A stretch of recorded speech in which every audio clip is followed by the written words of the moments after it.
expecting you.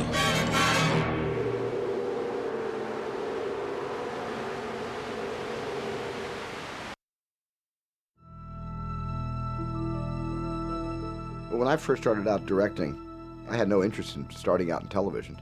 I was really a snob about TV. I wanted to direct movies. I didn't want to start in television. But when I saw the reality of the situation, I was 20 years old, going on 21 at the time, and I've been offered a contract by a major studio here at Universal by Sid Sheinberg. And there wasn't a movie producer in the world that was going to give me a feature just because I wanted to direct film. And there were probably very few TV producers that would have given me a television show. So I quickly sort of reformed my kind of grandiose outlook and decided that I would fight real hard to start in television, kind of like a training ground. And if I did good there, maybe somebody would give me a movie. So I began training in television, and my first few shows were, the first thing I did, of course, was the Joan Crawford Night Gallery. My abiding concern, Doctor, and my singular preoccupation is myself. 11 hours or 12, fewer or more, it makes no difference. I want to see something. Trees, concrete, buildings, grass, airplanes, color! Sid Sheinberg kind of muscled me through the producers who weren't sure they wanted to hire me for that, because I was really a kid. I was 21, 22 years old at the time. It was crazy.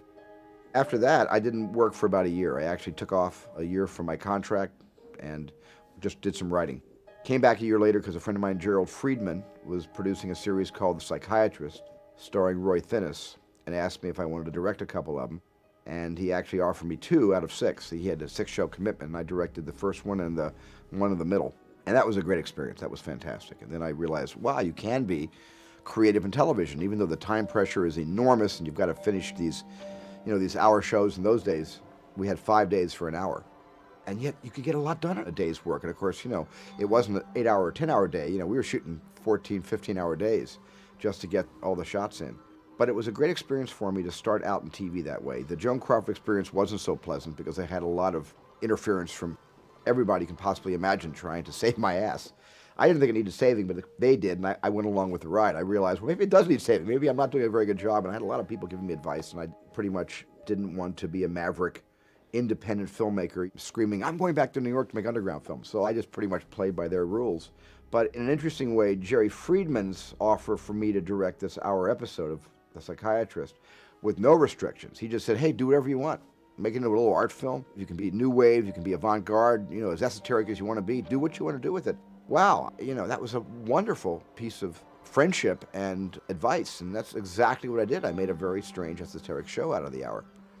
And it proved to me that television was fun. It was a nice place to start working.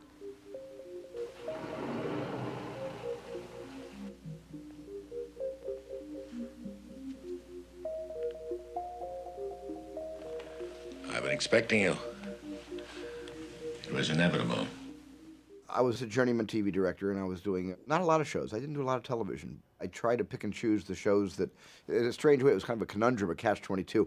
I was trying to pick and choose the shows they would offer me, because most television producers weren't interested in working with this kid. They were much more interested in the Christian Nibes and the Alex Singers and Virgil Vogel, who was a friend of mine and helped me a lot when I first got started. Richard Benedict, actor turned TV director, a wonderful director. I mean, these are really, fine directors, but they had proven themselves again and again. So the television producers of the early 70s went to them before ever going to me. And on the few shows I was offered, I didn't care for it. I didn't like the scripts, didn't like the series themselves. But after kind of, starving and needing to make a little money, I went back to Sid Sheinberg and I said, okay, Sid, I'll work. I'll just, you know what I'm saying? I'll just sort of, I'll work for my dinner. And he said, well, will you journeyman? And I said, yes, I'll journeyman. So he got me a Marcus Welby. Nobody, except Mr. Craddock here, the school nurse and your homeroom teacher, will know anything about the hemophilia. The boys and girls in your class will be told absolutely nothing. But it's up to you to explain to them, or not to explain to them, why you'll be excused from certain activities. Yeah, I can handle it. That was a great experience for me.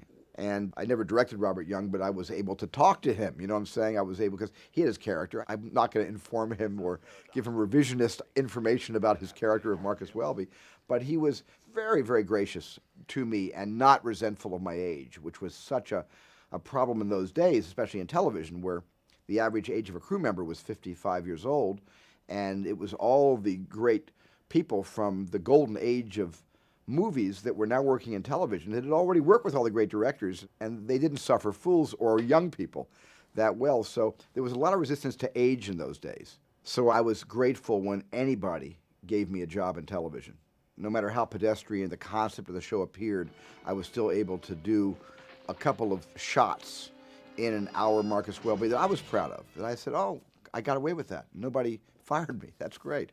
And then when I met Bill Lincoln and Richard Levinson, who were the creators and producers of Columbo, and Stephen Bochco, who was writing for them at the time, and they asked me if I would do the first show of the season.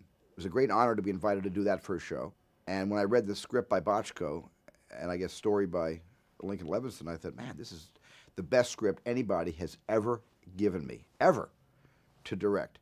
So I treated that like a little mini movie, and I made the movie with the psychology of a film director, not a TV director. I said, I'm going to make this look like, within the time they're giving me, I'm going to make it look like $1 million.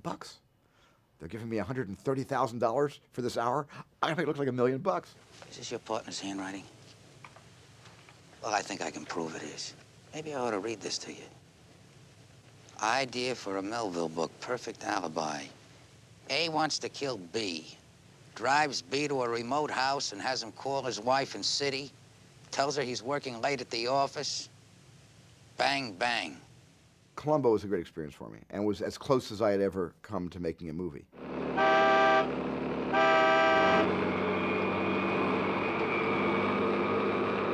Well, it's about time, Charlie.